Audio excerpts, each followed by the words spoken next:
बेटी के दिना नियाराए लगले, पापा सामा झावे लगले ना।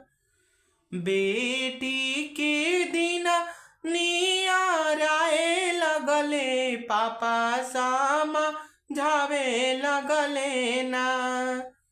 समझी के निकल बेटी आंगना, अब बेटी पाहुना ना।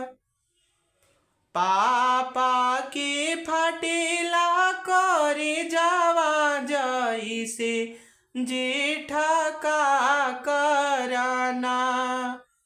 आमा के चुवेला लोरावा, जैसे सावन ओरी चुवेना। बेटी के दिना नियाराए लगले, पापा सामा झावे लगले ना। समझी के निकल बेटी आंगना, अब बेटी पा